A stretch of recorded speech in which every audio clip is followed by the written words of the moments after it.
You are listening to RMC Radio, Reform Media Center Surabaya. Renewing your mind. Salam jumpa pendengar terkasih dimanapun berada. Kembali hari ini program Obrolan Santai bersama Pendeta Ani Halim menemani ruang dengar saudara semuanya dengan topik-topik yang menarik di mana kita akan belajar bersama-sama dalam setiap minggu ke minggunya mengenai topik bagaimana sih setiap hal-hal yang muncul ini yang hari-hari ini mungkin menjadi isu buat kita anak-anak Tuhan. Kita mempelajarinya dari perspektif kebenaran firman Allah itu yang paling benar seperti apa. Tentunya kita sebagai anak-anak Tuhan selalu rindu setiap hari, setiap waktu terus dibaharui, terus dicelikan seturut dengan kebenaran firman Allah. Terutama untuk topik kita malam hari ini, pastinya semua pendengar sudah bersiap, penasaran, semuanya sudah ingin tahu, tidak sabar untuk mendengarkan penjelasan dan tanya jawab kita tentu saja malam hari ini dalam program Obrolan Santai. Namanya aja obrolan ya untuk pendengar semuanya. Jadi di sini tidak hanya Pak Andi nanti yang akan menyampaikan materi-materi dan pembahasan menarik seputar topik kita malam hari ini yaitu Pentakosta dan bahasa roh. Nah, pendengar semuanya nanti juga harus aktif nih untuk berpartisipasi, memberikan pertanyaan, komentar ataupun juga sharing-sharingnya tentang topik Pentakosta dan bahasa roh. Apakah pendengar semuanya langsung memiliki begitu banyak yang difikirkan, pertanyaan, pergumulan dan perdebatan selama ini tentang Pentakosta dan bahasa roh? Nanti pendengar semuanya bisa bergabung bersama kita di studio untuk meramaikan malam hari ini bersama-sama kita belajar tentu saja. Bukan bermaksud untuk menyalahkan atau mencari kesalahan, tapi kita belajar kebenaran firman Tuhan seperti apa. Sebagai anak-anak Tuhan tentu saja kita rindu untuk back to the Bible ya. Oke, tidak usah berlama-lama lagi, kita akan sapa terlebih dahulu Pak Andi yang sudah bersama-sama dengan kita di studio malam hari ini. Ya, selamat malam Pak Andi, salam jumpa. Malam Adelia. Iya, salam jumpa ini untuk Pak Andi dan juga semua ya Pak ya, karena malam hari ini kita juga ada live di Instagram tentu saja. Untuk semuanya. Iya, oke. Pak Andi juga menyapa nih semuanya sudah bergabung di live Instagram kita. Sebelum kita masuk lebih lanjut dalam obrolan santai, dan kita sapa dulu ya yang sudah bergabung di live Instagram kita. Udah cukup banyak nih, ada Tan Istanto, ada QRNO. Oke, mohon maaf ya kalau salah baca ya. Ada DR1130 AC, ada Rina Listio juga. Salam jumpa dari kita yang ada di studio nih, selalu setia juga menyimak kita di live Instagram tentu saja. Ada Arthur Suryo Hadi, selamat malam. Selamat malam juga. Ada Yohanes Hartadi 2. Oke, salam jumpa dari kita. Ada Arifsan, ada Yohanes Hartadi, hello. Oke, hello juga. Ada Lindawati 3022, ada Rio Yudistirak dan kawan-kawan lainnya pendengar yang sudah bergabung juga. Ada Salim, salam jumpa, halo. Ada juga Lim Kewi, ada Edi Kairos, ada Inge Irawati 74, ada juga Erni Cindrawan, ada juga Rian Naisem. Rian Naisem. Ya, semoga gak salah ya. Ada Chandra _sastra juga. Salam jumpa aja buat semuanya nih yang sudah bergabung di live Instagram kita. Langsung bisa bertanya, berkomentar ya di live Instagram kita @RMCSBY. Oke, kalau mungkin ada yang komentar nih suaranya agak pelan, nanti kita coba cek lagi ya yang bergabung di live Instagram ya. Ada Smart Fotografi juga bergabung. Semuanya yang sudah bergabung dan akan bergabung Adel undang ya untuk bisa melihat kita di live Instagram @RMCSBY atau WhatsApp di 081357901628 sampai jam 8 nanti. Topik obrolan santai kita adalah Pentakosta dan bahasa roh. Oke, kita mau mulai nih Pak Andi, gimana?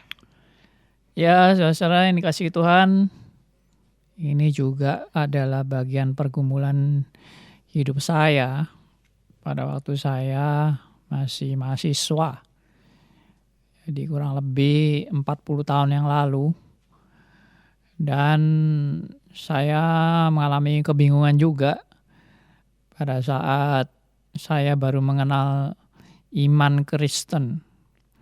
Karena saya dulunya juga orang Kristen, tapi Kristen KTP yang hanya mengikuti tradisi orang tua dan nggak pernah bergumul tentang kekristenan itu apa ya. bahasa roh lagi ya. Nggak pernah diurus deh tentang bahasa roh itu. Ya taunya ya pokoknya jadi orang Kristen tuh mesti jadi orang baik-baik. Ya jadi orang yang jujur. Ya tidak boleh bohong, tidak boleh mencuri, tidak boleh menipu, dan seterusnya dan seterusnya. Tapi kemudian setelah saya bertobat, saya mengalami kelahiran baru, saya terjun dalam pelayanan, saya aktif di persekutuan mahasiswa dan sebagainya. Saya lalu bergaul dengan teman-teman yang dari berbagai macam gereja. Saya baru mengenal ya ternyata kekristenan tuh banyak sekali variasinya. Dan ajarannya juga bermacam-macam. Jadi saya mulai bertanya-tanya, kalau begitu kenapa ya di gereja saya nggak pernah ada bahasa roh?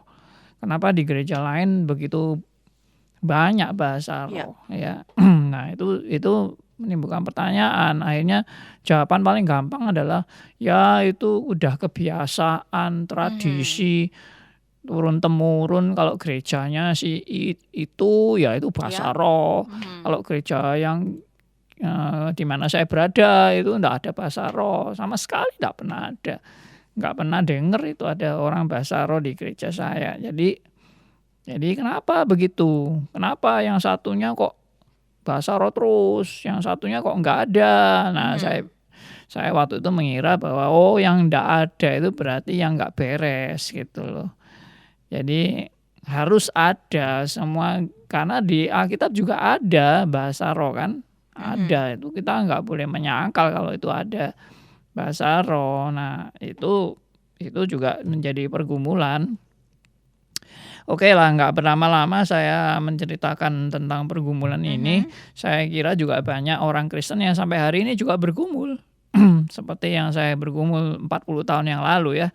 Dan saya setelah bertobat, saya belajar dalam kekeliruan, dalam kesalahan, dalam ya istilahnya pengawuran begitu ya belajarnya, sampai kepada belajar yang mulai menemukan kebenaran. Dan saya bersyukur sekali Tuhan membimbing saya untuk makin lama makin mengerti kebenaran. Dan sekarang saya sudah umur 66 ya, 67 dan mau 67 ini 66. Jadi ya sudah waktunya saya mau men-sharingkan pergumulan-pergumulan saya ini selama saya meneliti dan mempelajari tentang kebingungan-kebingungan saya pada masa lalu. Oke? Nah, sekarang saya mau mulai dengan kita membaca lagi bagian yang pernah kita baca. Jadi ini khusus pembicaraan kita mengenai terfokus kepada bahasa roh. Dulu Pentakosta dengan fenomenanya ya. Sekarang terfokus kepada pembahasan mengenai bahasa roh. Dan ini saya rencana pembahasan ini tidak akan sekali selesai karena bersambung ini ya. Tidak mungkin satu kali selesai karena ini pelajaran yang bisa berjam-jam mempelajari seperti ini. Mungkin ada orang bilang mengada-ada bahasa roh aja kok berjam-jam. Iya benar. Kita nggak bisa cuma sekali dua kali aja. Kita harus bahas sampai beberapa kali. Oke. Ya. Nah, mari kita membuka Kisah Rasul. Iya, Kisah Rasul.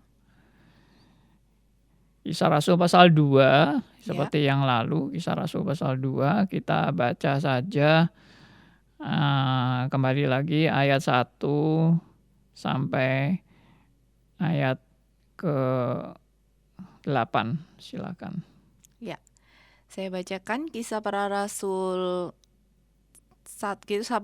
2 ya Pak ya, ayat pertama. Iya, sampai 8. Iya, Kisah Rasul 2 ayat pertama sampai ke-8. Ketika tiba hari Pentakosta, semua orang percaya berkumpul di satu tempat. Tiba-tiba turunlah dari langit suatu bunyi seperti tiupan angin keras yang memenuhi seluruh rumah di mana mereka duduk. Dan tampaklah kepada mereka lidah-lidah seperti nyala api yang bertebaran dan hinggap pada mereka masing-masing. Maka penuhlah mereka dengan Roh Kudus. Lalu mereka mulai berkata-kata dalam bahasa-bahasa lain, seperti yang diberikan oleh Roh itu kepada mereka untuk mengatakannya. Waktu di Yerusalem, diam orang-orang Yahudi yang saleh dari segala bangsa di bawah kolong langit. Ketika turun bunyi itu, berkerumunlah orang banyak. Mereka bingung karena mereka masing-masing mendengar rasul-rasul itu berkata-kata dalam bahasa mereka sendiri. Mereka semua tercengang-cengang dan heran, lalu berkata, "Bukankah mereka semua yang berkata-kata itu orang Galilea? Bagaimana mungkin kita masing-masing mendengar mereka berkata-kata dalam bahasa kita sendiri, yaitu bahasa yang kita pakai di negeri asal kita?"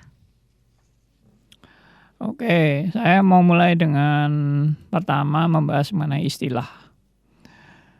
Jadi kalau saudara mempelajari mengenai istilah bahasa roh, ya, yang seringkali kita dengar kan bahasa roh. Ya. Ini istilah sudah salah kaprah. Nah, jadi banyak orang Kristen yang sudah terbiasa ngomong bahasa roh sehingga nggak sadar kalau ini adalah kebiasaan yang salah. Ya, sampai saya bilang itu salah kaprah. Nah, kenapa salah kaprah? Karena kalau saudara melihat dalam bahasa aslinya, istilah bahasa roh, kata rohnya itu nggak pernah ada dimanapun. Tidak pernah ada. Itu hanya ada dalam bahasa Indonesia. Ya. Tapi terjemahan lain, termasuk terjemahan bahasa Inggris, termasuk terjemahan lama, bahasa Indonesia yang lama, itu tidak menggunakan bahasa roh. Dalam bahasa Inggris ditulis tongues, dalam bahasa terjemahan lama Indonesia ditulis bahasa lidah. Kalau bahasa aslinya itu glosa, dalam akar kata glosa. Ya, lalu menjadi glosolalia, diindonesiakan. Nah, bagaimana pandangan yang benar tentang bahasa roh atau bahasa lidah ini atau tongues ini? Itu orang lalu bikin ada dua teori tentang bahasa. Ya, saya pakai istilah yang biasa didengar aja, bahasa roh ya. Ada dua macam bahasa roh. Yaitu bahasa roh yang pertama adalah bahasa roh yang di Kisah Rasul. Dan kedua adalah bahasa roh yang di Korintus.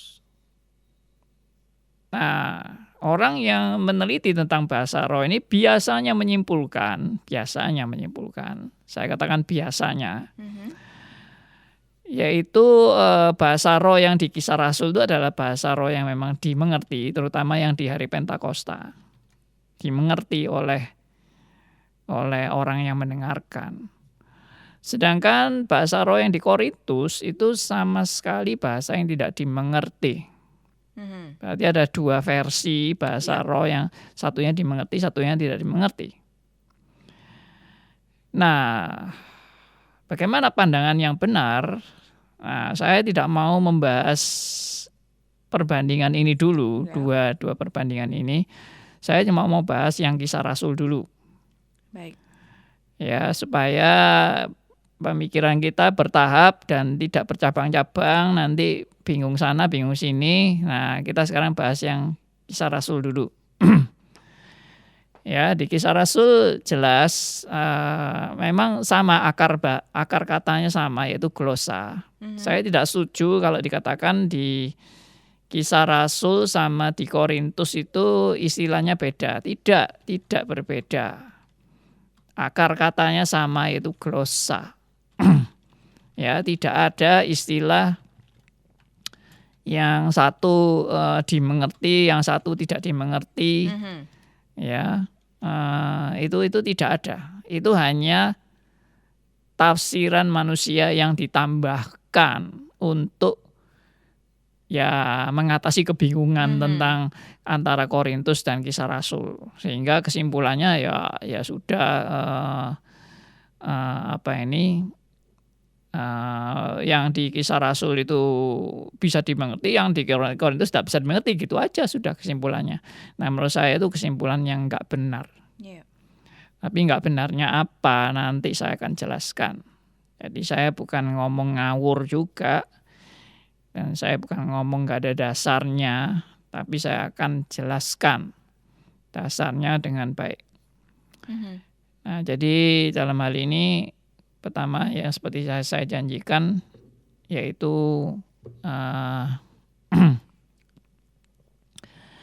yang saya janjikan yaitu kita membahas di Kisah Rasul dulu. Ya, baik.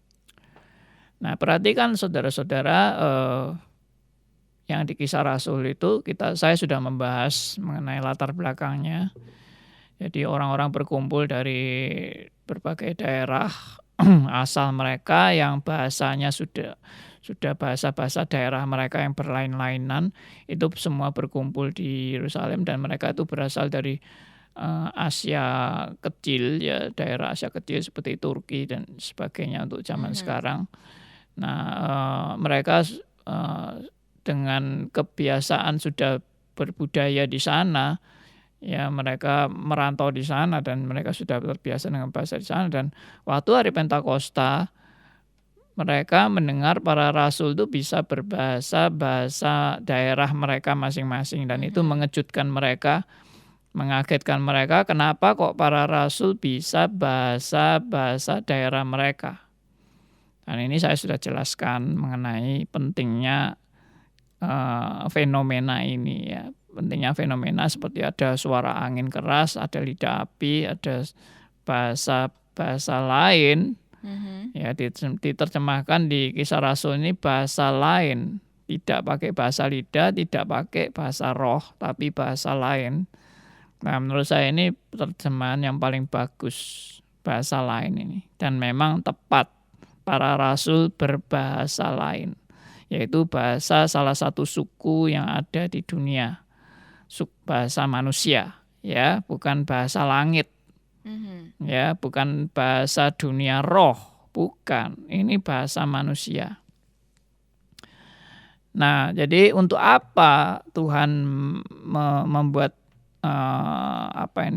semacam hal spektakuler yang mengejutkan banyak orang ini? Untuk apa? Ya, saya sudah tegaskan, ya. Ada 3 hal yang penting pada hari Pentakosta, yaitu proklamasi diutusnya para rasul, proklamasi Injil diberitakan kepada semua bangsa, sudah saatnya Injil diberitakan kepada semua bangsa, dan proklamasi berdirinya gereja mula-mula. Ada 3 proklamasi yang saya tekankan di dalam hari Pentakosta. Nah, sehingga perlu momentum yang spesial.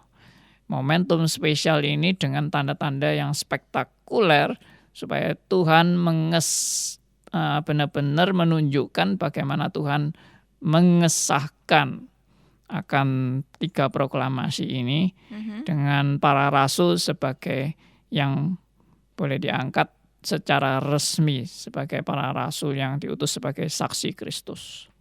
Nah, itu proklamasinya, ya. Yang jelas Roh Kudus sudah hadir sebelum hari Pentakosta. Roh Kudus sudah bekerja dan berkarya sebelum hari Pentakosta. Roh Kudus sudah datang dan sudah mempertobatkan banyak orang pada saat Kristus mengabarkan Injil. Ya, dan itu yang jelas, Roh Kudus sudah hadir. Di Perjanjian Lama pun juga Roh Kudus sudah hadir. Jadi sebetulnya yang dimaksud hari Pentakosta ini adalah turunnya Roh Kudus dengan fenomena-fenomenanya, ya, atau saya pakai istilah lain, yaitu intervensi Roh Kudus dalam momentum Pentakosta untuk mengesahkan atau menyatakan misi kerajaan Allah yang dalam era Perjanjian Baru. Ya, itu dalam era Perjanjian Baru perlu ada tanda-tanda yang seperti bukan perlu dalam misi kerajaan Allah itu Allah menyatakan dengan tanda-tanda ajaib pada hari Pentakosta. Antara lain yaitu bisa berbahasa lain. Nah, jadi saya mau tegaskan kembali tentang ciri berbahasa lain ini di Kisah Rasul. Ya, yang pertama, para rasul yang berbahasa lain ini bukan orang yang nggak sadar. Ya, bukan orang yang nggak sadar, bukan orang yang mabuk, seperti yang dikatakan oleh Petrus, ini hari baru pukul 9, mereka bukan orang mabuk. Jadi mereka itu sadar dalam mengucapkan bahasa lain itu. Mereka bukan seperti orang kesurupan, ya, atau tidak terkendali, lalu tiba-tiba mulutnya mengeluarkan kata-kata yang mereka sendiri tidak bisa atur. Bukan seperti itu. Itu jelas mereka teratur, mereka bukan ngawur, mereka bukan kacau, suasana tidak kacau. Mereka mengucapkan dengan kesadaran penuh. Oke? Lalu yang kedua, jadi yang pertama tadi apa? Kesadaran. Lalu yang kedua adalah mereka mengucapkan dengan kata-kata yang jelas. Bukan kata-kata yang enggak jelas atau yang tidak dimengerti. Bukan. Sangat jelas dan sangat dimengerti. Karena itu orang-orang yang mendengarkan terkejut dan mengatakan kok mereka bisa bahasa kita ya. Nah, berarti kan jelas. Jadi bukan kata-kata yang ngawur atau kata-kata yang kacau, tapi kata-kata yang jelas. Lalu yang ketiga adalah mereka dalam mengeluarkan kata-kata yang jelas, tentunya pendengarnya juga mengerti dan memahami apa yang dikatakan oleh para rasul itu. Jadi mengerti dan memahami. Lalu yang keempat, yang mereka sampaikan itu adalah suatu berita yang penting. Berita yang penting. Jadi saya tidak pernah, saya pernah menegaskan mengenai ciri daripada orang yang orang yang dimana Tuhan itu mau berbicara kepada dia ya. Waktu Tuhan mau berbicara kepada dia, maka Tuhan itu tidak bicara hal-hal sembarangan. Tidak bicara hal sembarangan, hal-hal yang sepele, hal-hal yang istilahnya tanda petik ya, maaf ya, ini saya bukan mau menghina, tidak, tapi murahan lah gitu. Misalnya Tuhan bicara soal Andi, kamu beli aqua ini di mana ya? Harganya berapa? Tidak mungkin Tuhan tanya seperti itu karena tidak ada gunanya sama sekali tanya seperti itu ya toh. Ya masa aqua aja ditanyakan Tuhan dari surga gitu loh. Nah itu tentunya tidak seperti itu. Jelas berita yang disampaikan adalah berita yang sangat signifikan, sangat berarti dan bernilai, dan juga merupakan suatu pernyataan Allah yang amat besar, merupakan suatu rencana Allah yang amat besar. Jadi ini bukan omongan murahan, omongan yang tidak ada artinya, atau omongan-omongan cuma sok-sokan gitu, memamerkan kepentingan-kepentingan, kebolehan, kehebatan diri ya, dan ya tidak seperti itu, tapi ini berkaitan dengan hal yang sangat besar. Coba perhatikan berita yang disampaikan oleh para rasul ini, kita bisa lihat di ayat yang ke-11. Tapi bagian yang B, tapi nggak apa-apa dibaca semuanya ini. Kisah Rasul 2 ayat 11, silakan. Kisah para Rasul 2 ayat 11. Baik orang Yahudi maupun penganut agama Yahudi, orang Kreta dan orang Arab, kita mendengar mereka berkata-kata dalam bahasa kita sendiri tentang perbuatan-perbuatan besar yang dilakukan Allah. Nah, jadi perhatikan kalimat terakhir itu, tentang perbuatan-perbuatan besar yang dilakukan Allah. Berarti para rasul ini tidak bicara tentang hal-hal ya tadi saya bilang murahan atau yang nggak ada artinya atau yang cuma berita saudara-saudara Tuhan bilang ya sama saudara besok mau hujan. Nah, itu tidak ada gunanya bicara seperti itu ya. Kecuali sudah tidak hujan turun hujan tidak turun 3 tahun seperti zamannya Elia itu ya. Itu, tidak seperti itu. Tapi ini bukan murahan seperti itu, tetapi benar-benar berarti dan bernilai, yaitu perbuatan-perbuatan besar yang dilakukan Allah. Nah, oke, saya berhenti sampai di sini dan ini adalah peristiwa yang saya berani tegaskan, ini adalah peristiwa yang signifikan sekali. Bahasa biasa orang menyebut bahasa roh, tapi di sini disebut mereka berbahasa lain. Ini adalah suatu peristiwa yang sangat signifikan atau penting sekali pada hari Pentakosta, di mana ini akan menjadi suatu tanda yang Tuhan mau pakai untuk suatu sejarah. Ya, sejarah proklamasi di mana Injil diberitakan kepada semua bangsa. Nah, mungkin kalau ada saudara yang sudah mempelajari mungkin mengerti maksud saya, tapi kalau ada yang belum mempelajari mungkin masih bingung. Jadi apa hubungannya bahasa roh dengan pekabaran Injil kepada semua bangsa? Itu sangat penting pada waktu itu. Ya, jadi memang diperlukan, bahasa roh itu diperlukan. Saya sudah masukkan di publish di Facebook dan sebagainya.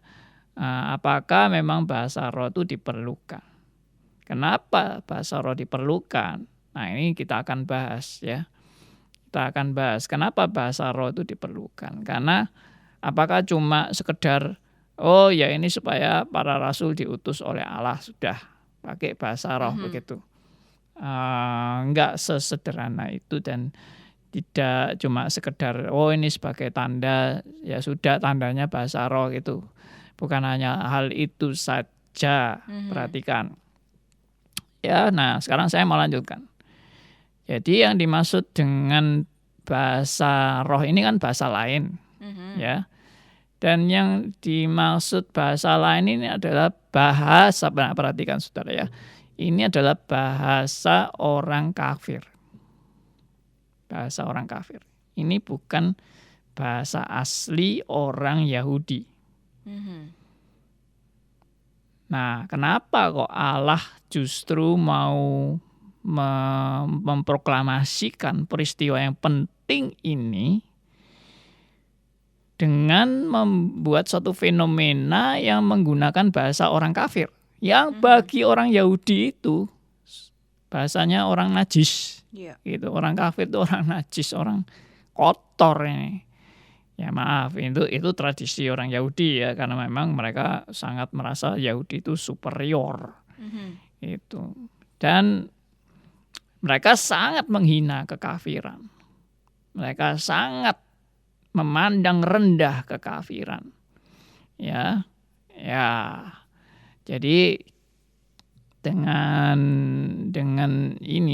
pengertian latar belakang itu seperti itu, saudara perlu berpikir kan, kenapa Tuhan menggunakan bahasa orang kafir yang dibenci orang Yahudi untuk memproklamirkan peristiwa yang penting dalam sejarah kekristenan.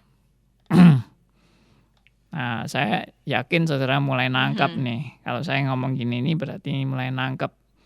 Ya, berarti enggak kebetulan ya, pakai kafir itu enggak kebetulan. Maksudnya enggak sembarangan Tuhan pakai bahasa orang kafir gitu. Ada maksudnya.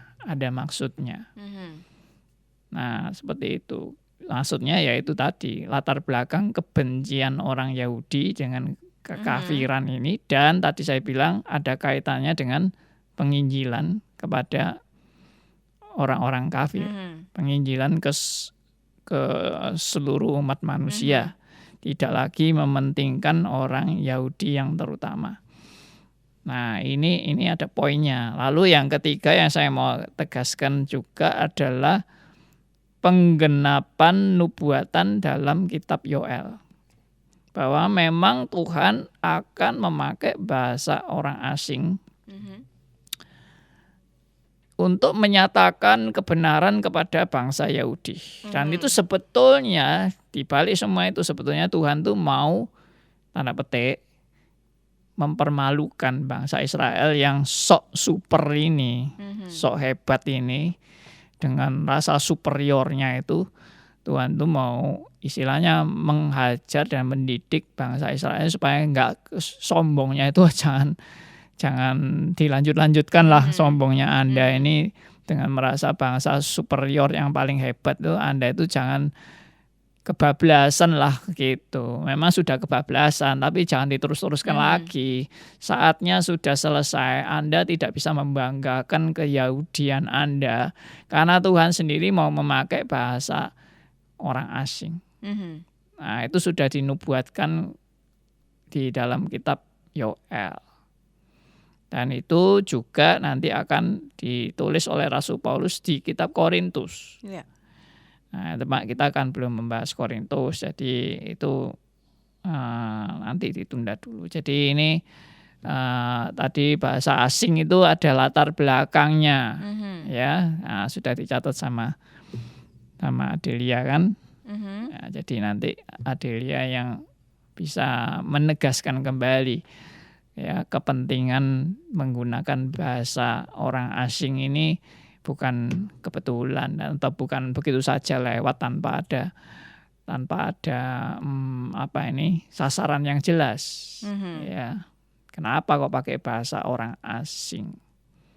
Oke, saya berhenti dulu sampai di sini, nanti mungkin ada tanya jawab atau ya bisa menyapa dulu rekan-rekan. Iya, ini sudah semakin memperjelas lagi bagian dari Kisah Para Rasul 2 ini untuk kita semua ya, pelan-pelan tapi pasti tentunya ya. Kalau tadi Pak Andi menekankan kita pelajari dulu yang ada di Kisah Para Rasul ini ya Pak ya, belum sampai yang di Korintus ya Pak ya. Nanti ini kasusnya berbeda biar tidak bercampur baur katanya. Oke, beberapa poin yang menarik di sini tadi sudah disampaikan. Cukup juga membuat saya sendiri juga, oh iya ya ternyata seperti itu ya, benar sekali ya, bahwa di situ dilakukan oleh para murid dengan kesadaran, bukan ketidaksadaran, bukan di luar kontrol, tapi mereka dengan penuh kesadaran mengucapkan bahasa lain itu tadi ya, dan dengan kata-kata yang jelas dan dimengerti, bukan tidak ada yang mengerti di tempat itu, tapi dengan bahasa-bahasa lain yang beberapa orang dari daerah itu mengerti ya. Jadi bukan yang abstrak dan sama sekali tidak dipahami oleh manusia. Dan isinya yang terpenting itu adalah beritanya ya Pak ya. Iya. Mengandung suatu berita yang penting yang menyangkut kerajaan Allah pastinya ya, menyangkut kebenaran gitu, bukan soal urusan kehidupan pribadi manusia, bukan urusan kepentingan beberapa orang, bukan ya, tapi memberitakan tentang kebenaran firman tentu saja. Nah, yang terakhir tadi Pak Andi menyampaikan mengapa tadi kalau dibahas di ayat yang terakhir kita baca sama-sama itu ya Pak ya, di ayat 11 Kisah Rasul 2 ayat 11 itu ya, Pak Andi semakin menekankan bahwa yang digunakan itu adalah bahasa orang kafir gitu ya Pak ya. Iya.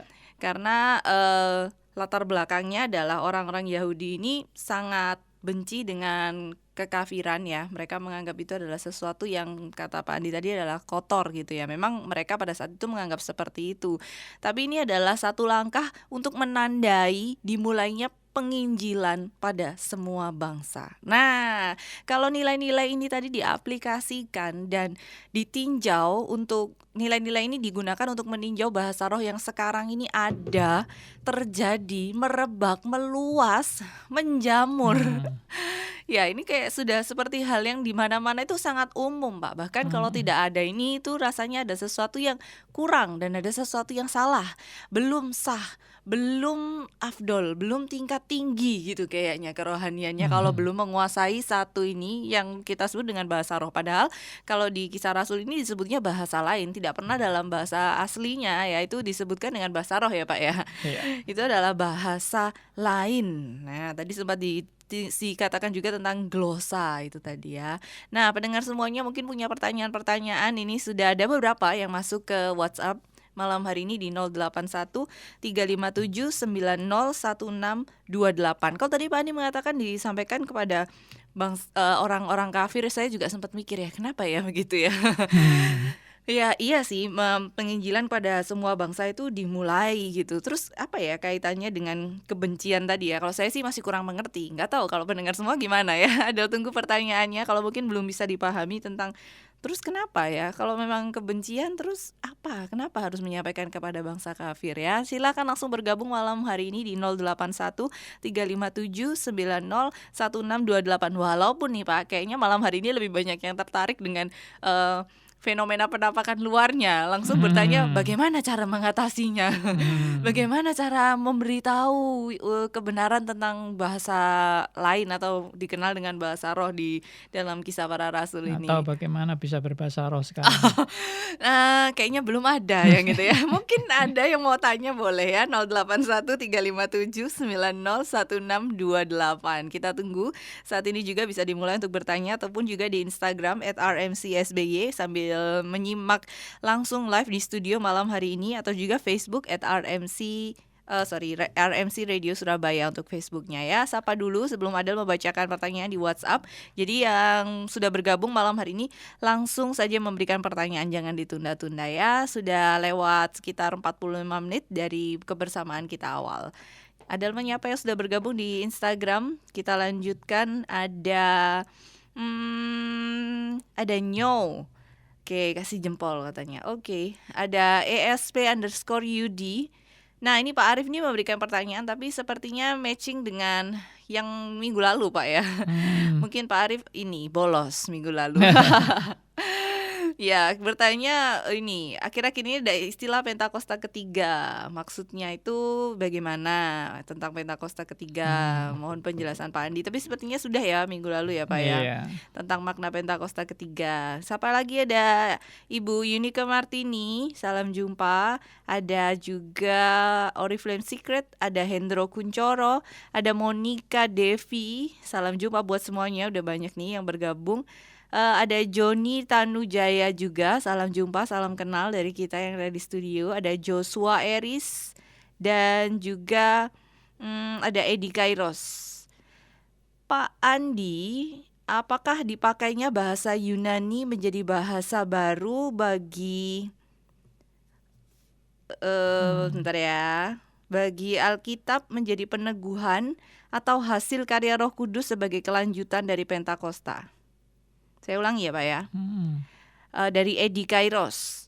Apakah dengan dipakainya bahasa Yunani menjadi bahasa baru bagi Alkitab menjadi peneguhan atau hasil karya Roh Kudus sebagai kelanjutan dari Pentakosta? Lalu satu lagi Pak, bagaimana signifikansi Pentakosta bagi gereja di era modern sekarang ini? Dari Edi Kairos. Ya, langsung ya. Ya, boleh langsung Pak. Silakan. Edi. Ya, halo Edi. Ya, jadi Alkitab juga memakai bahasa orang kafir.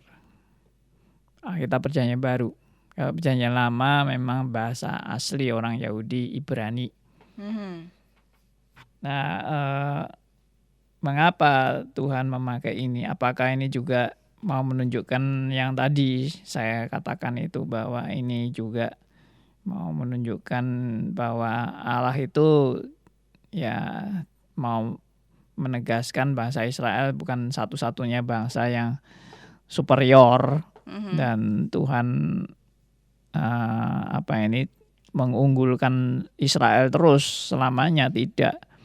Ini juga mau menunjukkan bahwa Tuhan itu bisa memakai bahasa asing, bahasa orang kafir untuk menyatakan kebenaran firman. Ya, ini pasti. Tapi memang ada yang menafsirkan kenapa kok pakai bahasa Yunani, karena bahasa Yunani itu bahasa akademik. Pada waktu itu bahasa akademik, bahasa intelektual. Jadi untuk membahas kedalaman pengertian tentang doktrin perjanjian baru yang sangat dalam, itu perlu bahasa yang istilahnya inteleknya tingkat tinggi. Nah, itu bahasa Yunani. Selain memang ya saya percaya bahwa pasti itu ada kaitannya dengan yang tadi saya bilang, bahwa orang Yahudi ini jangan merasa dirinya yang paling hebat gitu, sehingga merendahkan bangsa-bangsa lain. Tuhan bisa pakai bangsa lain, Tuhan bisa pakai siapapun yang Tuhan mau pakai untuk menyatakan kebenarannya. Jadi bukan satu-satunya Yahudi.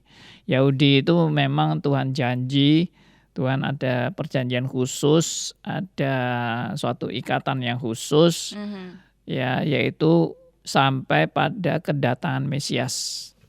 Yaitu janji Tuhan kepada dari Adam dan Hawa sampai kepada Nuh, sampai kepada Abraham, Ishak, Yakub, Israel, nabi-nabi, raja-raja, semuanya janji-janji khusus ini karena keselamatan itu datangnya dari bangsa Yahudi. Yang dimaksud keselamatan datang dari bangsa Yahudi adalah bukan berarti Yahudi ini mendatangkan keselamatan. No, sama sekali tidak. Yang mendatangkan keselamatan ya Tuhan. Tapi kok dikatakan keselamatan datang dari bangsa Yahudi, karena Tuhan mengadakan perjanjian kepada bangsa yang dipilihnya ini. Ya, perjanjiannya itu akan datang Mesias yang akan memberkati semua manusia. Ya, melalui Abraham, keturunan Abraham, semua bangsa akan diberkati. Melalui keturunan perempuan ini akan meremukkan kepala si ular.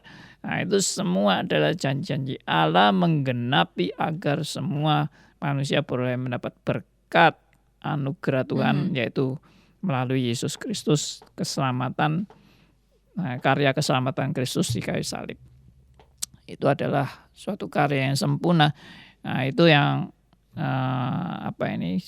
Tuhan mau nyatakan kepada bangsa khusus ini, yaitu Israel. Tapi setelah Kristus datang, maka janji itu sudah selesai kepada bangsa khusus ini, sudah selesai. Dan sekarang Tuhan mengadakan perjanjian baru. Ya, perjanjian baru. Makanya Alkitab kita ini ada perjanjian lama, ada perjanjian baru. Tidak berarti perjanjian lama itu nggak dipakai lagi. Perjanjian lama itu basic dan menjadi fondasi perjanjian baru. Ya, dan perjanjian baru adalah menggenapi perjanjian lama. Jadi nggak akan dipisahkan perjanjian lama, perjanjian baru, tidak boleh perjanjian lama dibuang, hanya mau perjanjian baru saja, atau sebaliknya hanya mau perjanjian lama saja, perjanjian barunya dibuang. Tidak bisa dua. Ini adalah merupakan satu kesinambungan dan kesatuan yang tidak terpisahkan. Ya, nah itu jadi itu riwayat tentang Yunani ini. Jadi Tuhan pakai bahasa Yunani ini memang ada latar belakangnya. Tadi juga secara akademik intelektual juga itu dipakai Tuhan. Oke, terus bagaimana dengan yang selanjutnya, Pak? Dari Pak Edi Kairos ini. Yang pertanyaan selanjutnya, signifikansi Pentakosta bagi gereja di era modern sekarang ini. Oh ya. Jadi Pentakosta kan tadi 3 hal yang penting, yaitu pertama yaitu diutusnya para rasul oleh Allah sendiri. Signifikansinya ini untuk saudara dan saya adalah kita ini sekarang meneruskan apa yang dilakukan oleh para rasul sebagai utusan-utusan Kristus.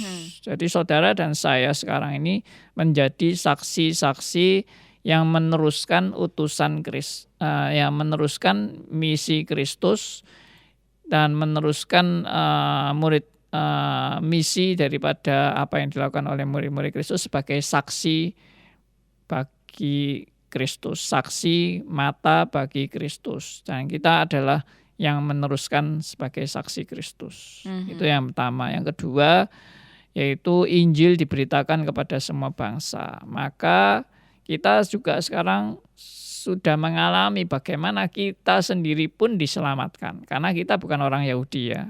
Mungkin di antara kita masih ada orang Yahudi, ya, tapi kebanyakan kita ini bukan orang Yahudi. Dan kita menerima anugerah keselamatan itu juga sebagai suatu penggenapan daripada Injil diberitakan kepada semua bangsa. Saudara dan saya bukan orang Yahudi dan saudara dan saya bisa menerima anugerah keselamatan itu adalah meneruskan apa yang sudah dinyatakan dalam proklamasi yang kedua ini. Maksudnya proklamasi, arti proklamasi yang kedua maksud saya. Ya, bukan proklamasi, bukan ada 2-3 kali, bukan. Tapi maksudnya makna proklamasi itu ada makna pertama, makna kedua. Dan ini makna ketiga adalah berdirinya gereja mula-mula. Di mana kita sekarang juga menjadi anggota gereja Tuhan.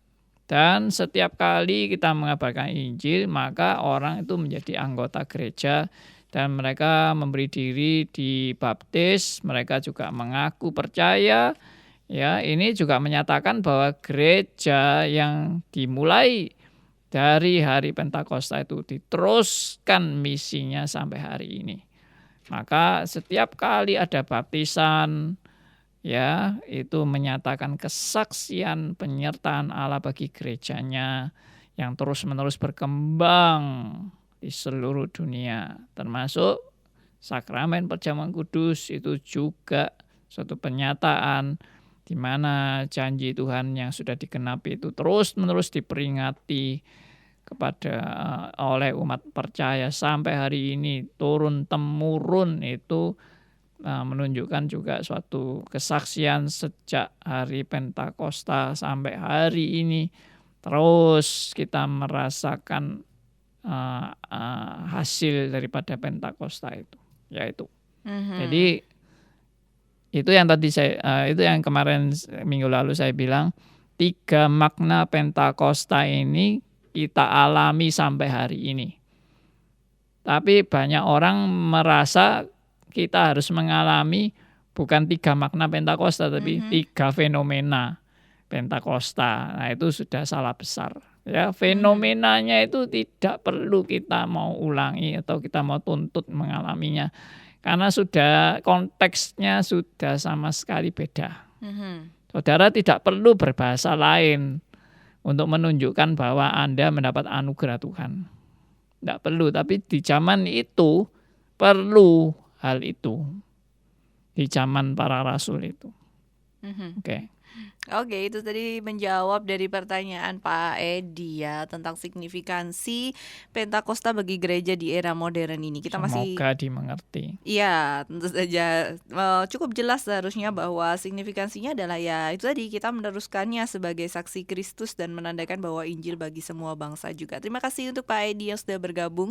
Ada sapa dulu sebelum lanjut ke satu pertanyaan di WhatsApp ya. Ada Teh Wisha yang bergabung di live Instagram kita. Salam jumpa. Ada Stephens juga, ada Rosi Chung. Oke, salam jumpa. Selamat bergabung sampai nanti pukul 8 malam. Masih ada kurang lebih 30 menit kebersamaan kita. Adel bacakan pertanyaannya dulu, tapi jawabannya akan diberikan setelah kita break. Oke, ada pertanyaan yang sudah menanti dari tadi nih Pak, dari Bu Heni Listiowati, aka Smart Fotografi yang menyimak lewat live Instagram juga tadi, tapi sekarang sudah bergabung lewat radio aja katanya. Kita bacakan pertanyaannya dulu ya Pak ya, biar pada penasaran. Saat SMA dan mahasiswa, saya memiliki KTB dengan anggota 5 orang. Sampai kami terpisah karena kesibukan bekerja dan juga tugas pekerjaan. Kami dipertemukan sekian puluh tahun kemudian. Salah seorang teman mengundang kami untuk mengenang kembali suasana KTB dulu. Saya senang. Namun, segera saya terkejut karena teman menggunakan bahasa roh dan mempercayai bahwa perjamuan kudus bisa dilakukan siapapun, tidak perlu pendeta dan di gereja. Pertanyaan saya, bagaimana saya berargumentasi dengan dasar Alkitabiah yang benar untuk mengembalikan pemahaman yang benar kepada teman saya? Nah, ini sudah banyak pertanyaan-pertanyaan yang masuk yang ya kurang lebih itu sama. Kalau ada teman nih, orang yang dekat dengan kita, orang yang kita kenal, pasti kita kan ini pingin ya Pak ya untuk memberitahu kebenaran firman gitu. Tapi seringkali kita bingung karena seorang teman, orang terdekat kita ini udah merasa seperti berbahasa roh ini melekat dan tidak mungkin dilepaskan karena ini merupakan suatu tanda keintiman, kedekatan, keakraban dengan Allah. Jadi ini sesuatu seperti yang terhormat sekali kalau bisa berbahasa roh ini. Nanti ada pertanyaan-pertanyaan lain yang berkaitan sama kurang lebih dengan pertanyaan Bu Heni ini, tapi ada poin-poin penekanan yang sedikit berbeda-beda. Nanti Adel akan bacakan. Jadi penasaran kan ya semuanya? Tetap bergabung di program Obrolan Santai untuk malam hari ini sampai nanti pukul 8 malam. Adel mengundang untuk bisa bertanya melalui WhatsApp di 081-357-901628 dan Instagram @rmcsby dan juga Facebook RMC Radio Surabaya. Teman-teman yang tadi menyimak kita di live Instagram bisa gabungan lagi nih ya untuk menyimak kita bersama-sama di studio. Keadaan di studio yang semakin seru nih dengan pembahasan bahasa roh, pertanyaan-pertanyaan yang ya kurang lebih sama tapi waduh punya penekanan yang berbeda-beda karena mungkin pendengar semua ini bingung Pak. Di sekitarnya ada yang begini, ada yang begitu, semua pengen bertanya ya. Oke, kita langsung bergabung lagi. Tadi ada Pak Aryo yang menyapa nih, sudah siap mendengarkan dari tadi, on time sekali sudah menyimak dari awal ya. Ada Bu Melani juga yang sudah siap Pak mendengarkan. Kita bahas pertanyaan yang tadi sudah masuk ya Pak ya. Dari Ibu Heni Listiowati ini. Bagaimana Pak kalau ada teman satu KTB dulu bersama-sama tapi kemudian berkumpul berpuluh tahun kemudian ternyata ada temannya yang menggunakan bahasa roh ini dan mempercayai perjamuan kudus bisa dilakukan siapapun, tidak perlu pendeta dan gereja. Bagaimana dengan dasar Alkitab yang benar untuk menjelaskan dan memberikan pemahaman yang benar pada teman saya? Berarti ada dua hal ya. Ada dua hal ini sebenarnya. Jadi tentang bahasa roh sama perjamuan kudus. Iya, betul. Ya itulah menurut saya ya. Banyak orang yang jadi korban pengertian bahasa roh yang salah karena ya diajarkan seperti itu dan maaf saya juga katakan banyak orang karena tidak belajar mendalami Alkitab baik-baik tentang bahasa roh sehingga ya mengajarkan yang keliru juga kepada umat Tuhan sehingga ya banyak umat Tuhan yang juga ikut-ikut mengerti secara keliru. Nah itu termasuk saya dulu juga. Saya dulu adalah korban ajaran-ajaran yang nggak benar tentang bahasa roh sampai ya istilahnya ngawur-ngawur gitulah di dalam mempraktekkan bahasa roh yang nggak alkitabiah ya. Nah oke. Jadi tentang perjamuan kudus bisa dilakukan oleh siapa saja. Memang tidak ada di Alkitab peraturan yang mengatakan bahwa perjamuan kudus itu harus pendeta atau harus hamba Tuhan. Tidak ada, tetapi ini demi ketertiban. Ya, gereja itu kan terus berkembang. Gereja itu juga nggak makin lama makin ngawur kan, nggak makin lama makin kacau, tapi makin lama makin tertib. Dan ada aturan-aturan main yang disepakati oleh gereja-gereja yang berkembang dalam sejarah sampai hari ini. Sehingga hari ini memang perjamuan kudus itu tidak boleh dilakukan dengan main-main loh. Tidak boleh juga dilakukan dengan orang sembarangan. Maksudnya kalau orang tidak ngerti tentang perjamuan kudus lalu memimpin perjamuan kudus kan bahaya sekali. Apalagi kalau mengertinya salah ya tentang perjamuan kudus lalu ada mistik-mistiknya itu ada percaya kepada kekuatan-kekuatan gaib setelah minum ini dapat seperti minum obat kuat atau bagaimana gitu ya. Sehingga menjadi sakti luar biasa.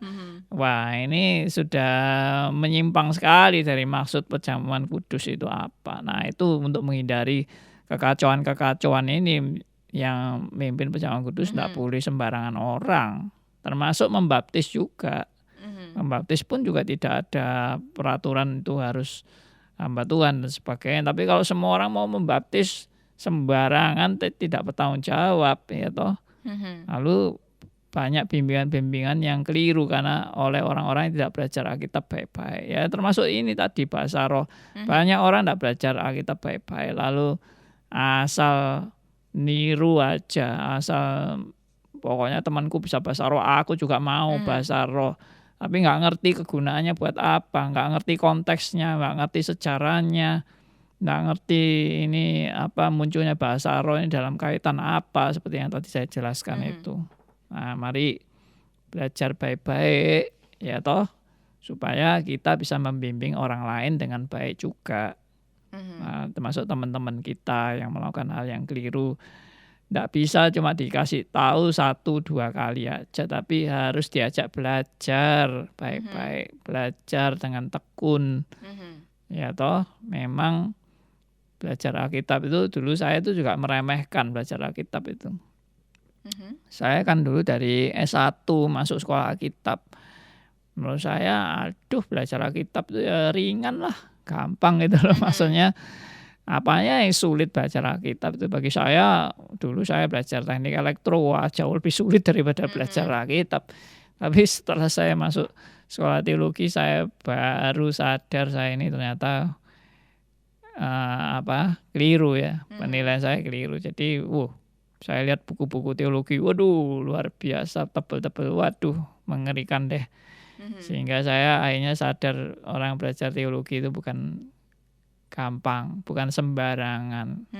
Ya, saya sangat-sangat terkagum-kagum dengan orang-orang teolog-teolog itu yang mau mengabdikan seluruh hidupnya untuk belajar Alkitab dengan luar biasa sekali. Saya sangat hormat dan salut dengan orang-orang yang sudah dipakai Tuhan menjadi berkat bagi kita, sehingga kita juga sekarang banyak belajar Alkitab dari orang-orang terdahulu yang sudah menekuni Alkitab secara luar biasa.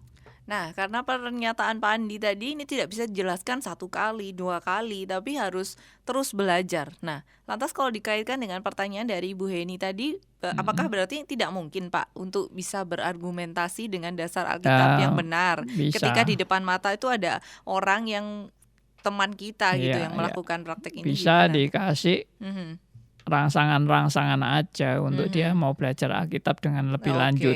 Misalnya gini, kamu tahu nggak kalau istilah bahasa roh itu salah? Nah gitu aja kan, itu kan sudah bikin orang shock sedikit gitu ya. Salahnya di mana? Gitu kan. Makanya kamu harus belajar Alkitab baik-baik, karena itu ternyata salah kaprah itu menyebut bahasa roh itu tidak ada di Alkitab itu istilah bahasa roh. Nah itu aja sudah kaget gitu loh. Nah jadi kita kasih rangsangan-rangsangan kepada dia, atau istilahnya trik-trik untuk dia akhirnya baru sadar ya, wah aku ternyata selama ini salah gitu loh. Berarti berupa ini ya Pak ya, pertanyaan, trigger, pemicu gitu ya untuk dia kembali bertanya. Dan ya kalau bertanya terus itu juga membuat, nah makanya belajar itu ya, mengarahkan dia untuk belajar. Karena ini memang tidak bisa dipelajari, tidak bisa dijelaskan sekali atau 2 kali kalau menurut Pak Andi tadi ya. Karena ini adalah sebuah memang orang Kristen kan belajar tidak pernah selesai. Iya betul sekali, seumur hidup belajar. Makanya jangan cuma sekali 2 kali lalu dianggap sudah tahu semua. Nah itu malah bahaya. Nah kadang-kadang yang menganggap Pak, kalau berbahasa roh itu kan intim, dekat dengan Roh Kudus, tuh bisa pinter Pak, langsung dengan sendirinya Pak. Karena banyak bercakap-cakap tuh jadi banyak tahu Pak. Itu kacau itu. Oke. Terima kasih untuk Bu Heni yang sudah memberikan pertanyaannya. Kita lanjut ya Pak ya.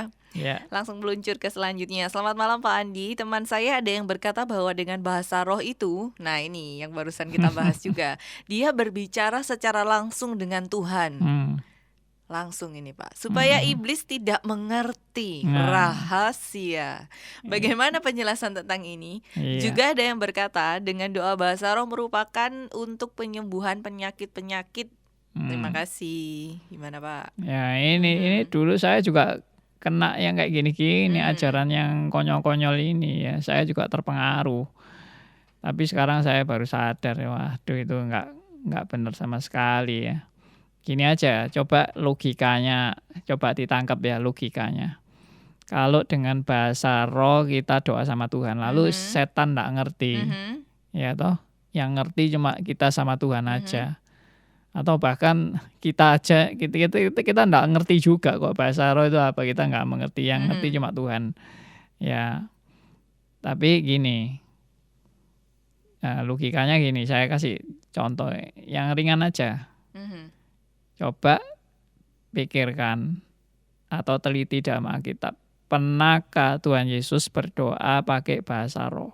Iya. Tidak pernah, sama sekali tidak pernah dicatat dalam Alkitab bahwa Tuhan Yesus pakai bahasa roh. Ada orang bilang masih ngengkel ya, misalnya apa yang tidak ditulis di Alkitab belum tentu tidak ada.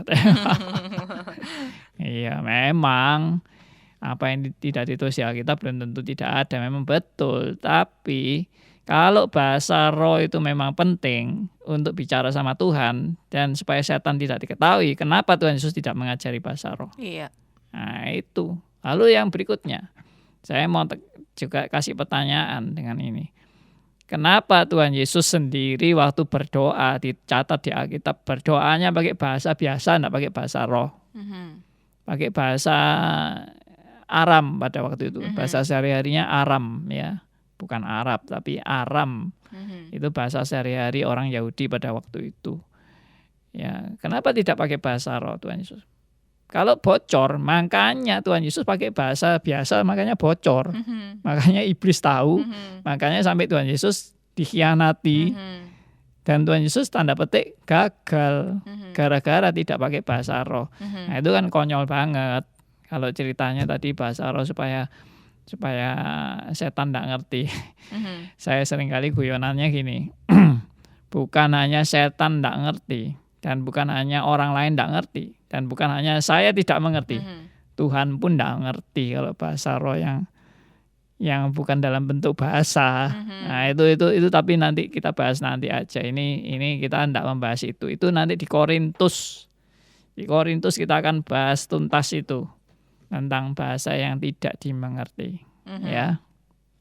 Oke, itu tadi ya sudah membahas pertanyaan dari ini bagaimana ini Pak, berarti berkata dengan doa bahasa roh merupakan untuk penyembuhan penyakit. Ya ini termasuk ya semuanya yang kalau bahasa Pandi tadi ngaco-ngaco itu tadi ya Pak ya. Ya, itu berkaitan dengan kepercayaan-kepercayaan mistis yang ya istilahnya apa ya, kayak dianggap jampi atau mantra begitu ya. Sehingga dengan kata-kata itu mengandung kesaktian dan bisa menyembuhkan atau bisa bahkan melakukan hal-hal spektakuler ya toh. Saya pernah mendengar kesaksian orang di jalan yang macet katanya. Lalu dia bahasa roh. Waktu bahasa roh, semua mobil di depannya minggir semua. Waduh, ya enak loh kayak gitu. Ya enggak usah polisi aja nanti kalau macet-macet. Kita pakai bahasa roh nanti minggir semua. Ya oke lah, saya nggak mau bahas dulu ini nanti nanti banyak yang berprasangka buruk kalau saya ngomong kayak gini, dipikir saya mau menghina atau merendahkan. Enggak. Saya ingin saudara semua belajar baik-baik Alkitab. Kalau kata-kata saya ada yang tidak sesuai dengan Alkitab, saudara boleh protes, saudara boleh menanggapi. Ya, di mana saya ngomong tidak alkitabiah gitu. Okay. Saya bukan mau sombong, tidak. Manusia pada dasarnya semua itu sombong ya toh. Tapi maksud saya ini, mari saya mau mengajar Anda, untuk mengajak Anda semua, mari kita melihat apa yang Alkitab mengajarkan tentang bahasa roh ini. Ini dari penelitian saya sendiri juga saya belajar. Saya dulu mengalami juga, lalu bagaimana saya akhirnya sadar itu salah, bagaimana sekarang saya mengerti yang benar, dan bagaimana membedakan antara Kisah Rasul dan Korintus. Nah ini semua saya sudah pelajari, saya mau bagikan untuk Anda semua. Oke. Ini masih tersisa 15 menit terakhir ya. Ada mengundang untuk mendengar semuanya yang masih ingin bertanya, boleh masukkan saja pertanyaannya malam ini. Nanti kita akan bahas di hari Kamis Q&A, Question and Answer bersama Pendeta Andi Halim dengan topik yang sama, Pentakosta dan bahasa roh. Masih ada pertanyaan dari Budiman Alim. Kemudian ada Pak Musa dan ada Bapak Elia nih. Masih 3 pertanyaan menanti Pak untuk Pak Andi. Boleh bernapas sejenak sambil Adel menyapa dulu yang sudah bergabung di live Instagram kita. Ada Joshua Eris, ada GRIIKG, ada juga Pancadie. Kemudian ada Oriflame Secret ini yang bilang terima kasih untuk Pak Andi atas berkat firman Tuhan untuk mengenal reform. Sola Gracia. Oke, ada Priscilla Kusnadi juga Ada Panca dia nih yang mungkin berkomentar kalau biar setan nggak ngerti bahasa aneh-aneh tersebut, mending berdoanya di tempat tertutup aja. Ya setannya tembus juga. Iya, sama aja bisa ya menembus ruangannya. Oke, ternyata masih banyak ini Pak pertanyaannya. Ada di live Instagram kita, apakah bahasa lidah masih ada sampai saat ini? Mungkin itu nanti ya Pak ya, kelihatannya ya. Yang di pembahasan selanjutnya juga bisa. Dari Panca dia ini, bahasa aneh-aneh tersebut justru mengundang iblis sampai jemaatnya terkapar. Oke, makin seru ini komentar-komentarnya ya. Oke, selamat bergabung buat semuanya yang sudah live di Instagram kita. Thank you ya semuanya buat komentar-komentarnya untuk memperjelas dan mungkin sedikit menyinggung-nyinggung gitu ya Pak ya, menambahi dari statement-statementnya Pak Andi. Terima kasih ya untuk Panca dia yang sudah berkomentar. Oke, kita lanjutkan ya. Pendengar semuanya yang baru bergabung bisa memberikan pertanyaan di 081 357 901628 atau kita ada live di Instagram @rmcsby. Dari Budiman Alim. Selamat malam Pak Andi. Tolong tanya, apakah bahasa lidah di kisah Rasul itu dilakukan oleh para rasul dalam bahasa Ibrani atau Aram, tapi didengar oleh orang-orang kafir itu dalam bahasa mereka masing-masing? Atau para rasul itu dikuasai oleh Roh Kudus dan berbicara langsung dalam bahasa mereka? Terima kasih. Ya, ini ada dua tafsiran memang mengenai hari Pentakosta itu. Yang pertama, para rasul itu hanya bicara bahasa Aram bukan Ibrani. Ibrani sudah nggak boleh dikatakan tidak dipakai jadi bahasa sehari-hari pada waktu itu, jadi bahasa Aram, atau mereka memang betul-betul bisa berbahasa lain. Saya lebih condong menafsirkan mereka betul-betul berbahasa lain. Kalau mereka hanya bisa berbahasa Aram saja, bahasa sehari-hari mereka, itu berarti mereka tidak punya karunia apa-apa. Mereka cuma karunianya ya tidak ada karunia, mereka cuma berbahasa biasa kok, bahasa sehari-hari biasa. Cuma yang mendengarkan yang dapat karunia gitu, yang dapat karunia mendengar bahasa itu bisa sampai ke telinganya. Jadi bahasa lain gitu. Nah, menurut saya mereka benar-benar berkarunia dan bisa berbahasa lain. Jadi kalau begitu bagaimana itu mereka berbahasa lain itu kan banyak bahasanya ya. Saya tafsirkan itu bicaranya para rasul itu akhirnya bicara dalam itu kan ribuan orang itu ya, ribuan orang. Jadi itu dalam kelompok-kelompok orang-orang yang pendatang-pendatang ini, mereka kan berkumpul, pendatang yang dari daerah ini kumpul, dari daerah ini kumpul. Biasa itu daerah yang dari daerah yang sama akan berkumpul di daerah orang-orang yang memang berasal dari daerah yang sama begitu. Dan para rasul itu di kumpulan itu mereka bisa berbahasa daerah mereka. Nah, itu tafsiran saya. Jadi bukan para rasul itu semuanya ngomong bahasa Aram semua lalu tiba-tiba di telinga mereka jadi berubah bahasanya. Oke, itu menjawab pertanyaan dari Budiman Alim ya malam Tapi itu nggak terlalu ini ya. Bagi saya itu nggak terlalu pentingnya bagaimana. Tapi yang penting itu adalah tanda ini dipakai Tuhan itu untuk membuat banyak orang terkejut dan terkagum-kagum melihat para rasul yang itu bisa berbahasa lain itu. Oke, Pak Andi, ini sudah 10 menit terakhir. Masih ada beberapa pertanyaan, cukup banyak. Ada Pak Musa yang memberikan langsung beberapa poin pertanyaan. Kita mau simpan atau mau jawab? Atau Pak Andi mau berikan kesimpulan aja? Kesimpulan untuk malam hari ini? Ya, boleh. Berarti kita keep aja ya Pak Musa ya Pak ya. Ya. Oke. Nggak apa-apa, nanti kalau sempat dibacakan aja. Oke. Jadi begini ya saudara, saya kembali lagi kepada makna daripada tanda. Kita jangan mengejar tanda, karena tanda itu dipakai untuk mau mencapai suatu makna. Di balik tanda ada message atau berita yang mau disampaikan. Nah, yang harus kita tangkap adalah berita di balik tanda. Nah, kebanyakan orang zaman sekarang itu yang dikejar-kejar adalah tandanya dan ingin memiliki tanda itu. Itu salah kaprah, yaitu seperti yang saya pernah kasih ilustrasi. Saya membutuhkan tanda arah jalan untuk menunjukkan kemana arah ke Jakarta. Saya mau dari Surabaya ke Jakarta. Lalu saya menemukan tanda itu arah ke Jakarta itu belok kanan gitu. Wah, saya sudah menemukan tanda, lalu tandanya saya lepas, saya bawa pulang. Nah, apakah seperti itu? Ya, tidak kan. Tanda itu hanya dibutuhkan untuk membuat saya mengerti arah Jakarta. Setelah saya melihat tanda itu saya tinggalkan. Saya tidak terus-menerus minta tanda itu saya miliki begitu, ya toh. Nanti di jalan lain ada lagi tanda lain. Apakah semua tanda itu nanti saya lepas, saya bawa pulang semua? Ya enggak kan.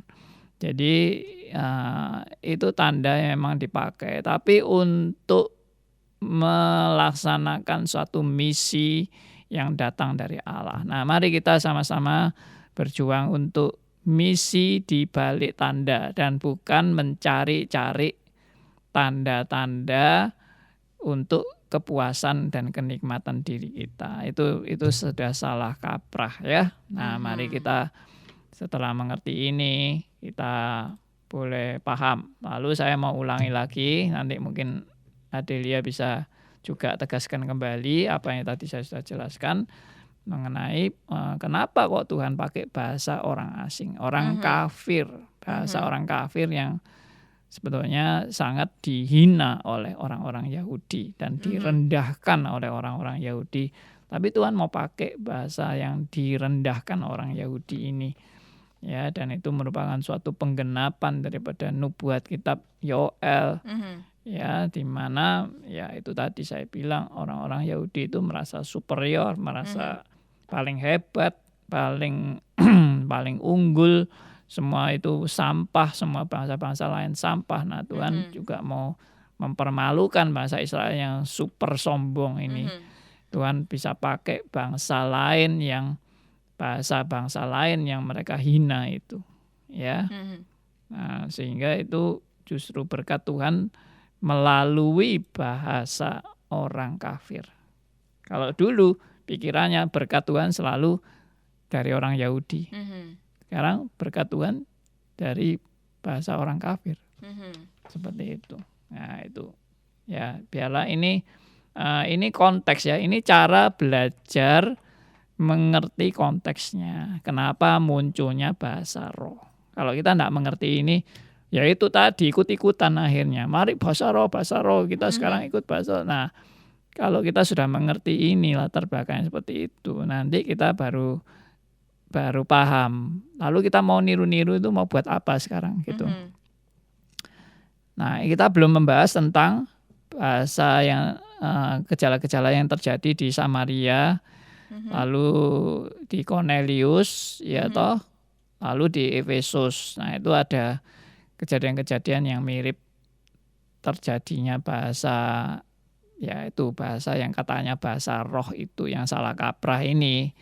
Ya, nah nanti kita akan jelaskan itu. Saya akan rencana menjelaskan tuh hari Kamis yang akan datang, ya, menjelaskan mengenai bahasa roh yang terjadi di Samaria, di Cornelius dan di Efesus. Nah, ini semua supaya lebih jelas kenapa kok muncul bahasa-bahasa lain ini di dalam momentum-momentum yang tiga momentum yang tadi saya sebutkan. Nah, itu nanti kita bahas bersama. Wah, banyak ini ya, merebak sekali fenomena bahasa roh ini di beberapa kisah-kisah juga di dalam Alkitab. Ini pastinya Kamis akan semakin mencelikan kita semua, membuat kita belajar lebih banyak lagi tentang seperti apa sih seharusnya memahami tentang bahasa lain atau yang disebut dengan bahasa roh ini dengan benar sesuai dengan kebenaran firman Tuhan. Ataukah selama ini kita hanya menjadi pengikut asal ngikut sana ngikut sini gitu ya, sesuai dengan apa yang sedang berkembang dan merebak. Nah, jangan sampai ya.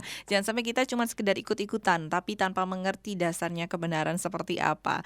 Oke, itu tadi sudah menjadi penutup kesimpulan untuk yang malam belum hari sempat ini. Dengar bisa dengar siaran ulang. Ya, hari Rabu kita akan memutarkan siaran ulang untuk program obrolan santai ini pukul 19.30 dan juga diputar lagi di hari Jumat pukul 17 ya Pak ya? Yes. Ya, hari Jumat pukul 17, hari Rabu 19.30 dan Jumat pukul 17 untuk siaran ulang program obrolan santai dengan tema Pentakosta dan Bahasa Roh. Banyak sekali yang sudah dicelikan malam hari ini tentu saja dengan topik Bahasa Roh ini yang semua kita tahu, tapi semua berbeda-beda penerapannya, pemahamannya dan menganggap ini sebagai sesuatu apa? Apakah sakti mandraguna seperti tadi yang sudah dibahas juga? Apakah ini menjadi sebuah aji-aji ya?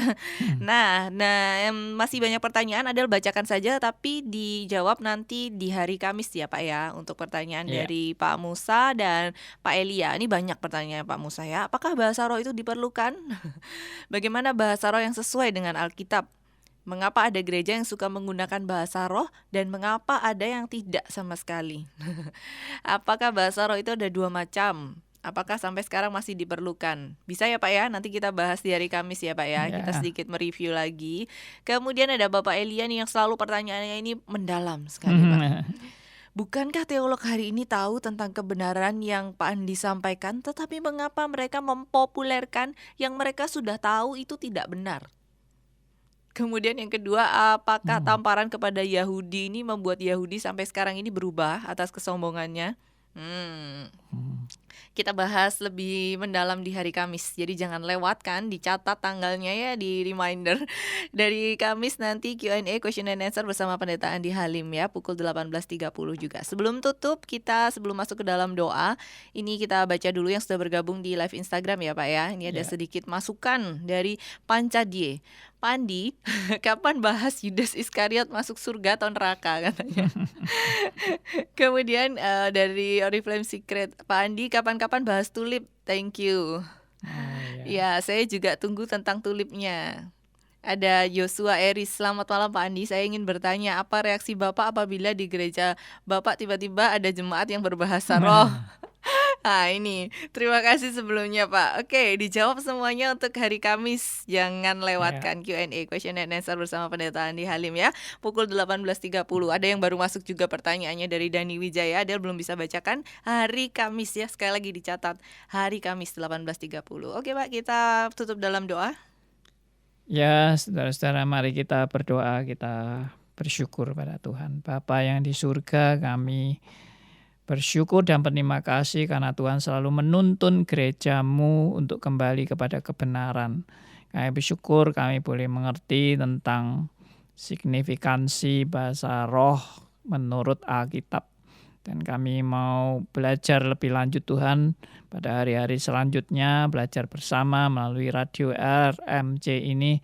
Tuhan boleh berkati supaya makin banyak jiwa-jiwa yang mau datang kepada Tuhan, datang pada kebenaran sesuai dengan firman-Mu.